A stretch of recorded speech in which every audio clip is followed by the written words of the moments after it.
Alright, so this is the pre-lab lecture for the Wittig reaction.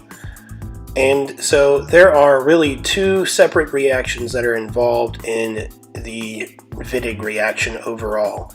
Right, so the main steps for this reaction.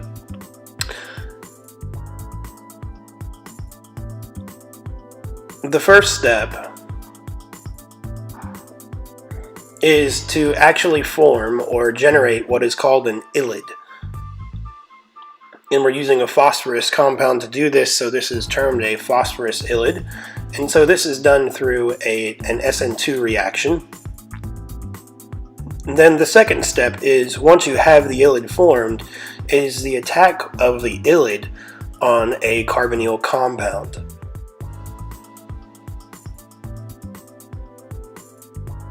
So either an aldehyde or a ketone will work sufficiently for this.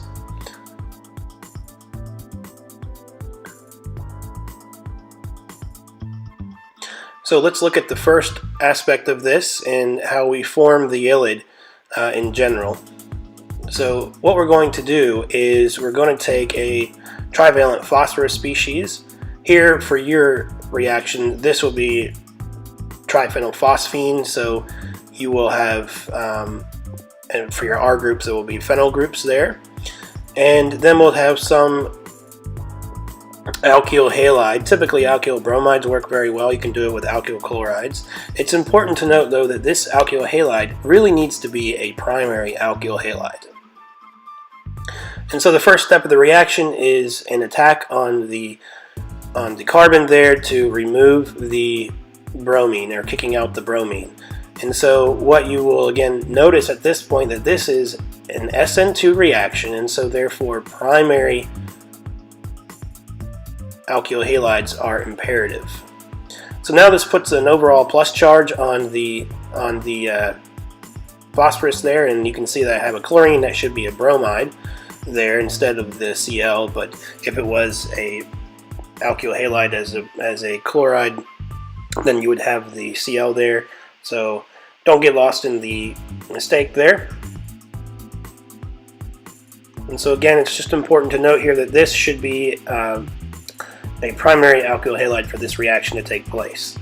So here we have our salt, and the next thing that you're going to do is we're going to actually form the ylide. Now at this point, this is what you'll be starting with.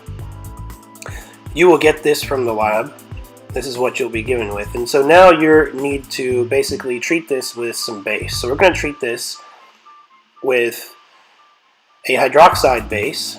And if you note here, we have these protons that are on the carbon here. These guys can be attacked. They can then force their electrons to go in and form the double bond.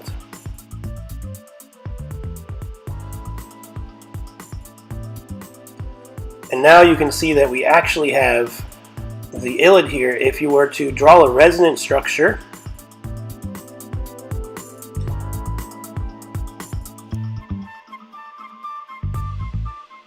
by moving these electrons over,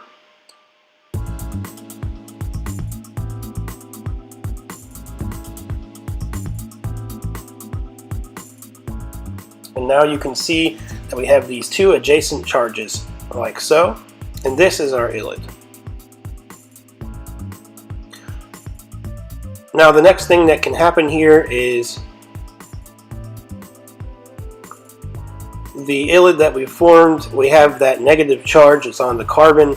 This can now go and attack a center of low electron density, so an electrophile, and our electrophile in this case that we're using right now is acetone, and so these can go and attack at the carbonyl carbon, pushing those electrons up to the oxygen.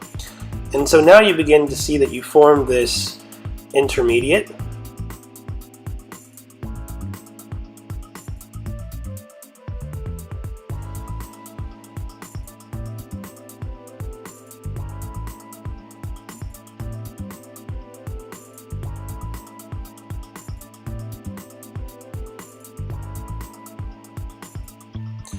And then the next thing that can happen very rapidly is the negative charge on the oxygen goes and forms a bond with the phosphorus.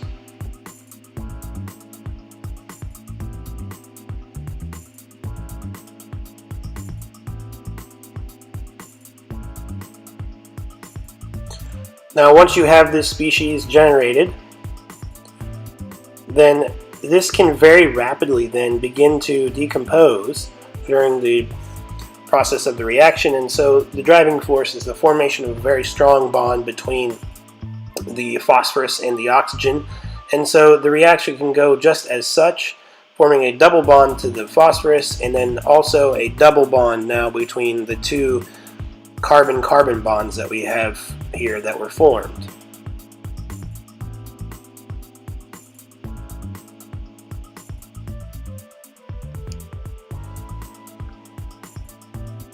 And so now there you see your product, which is the alkene.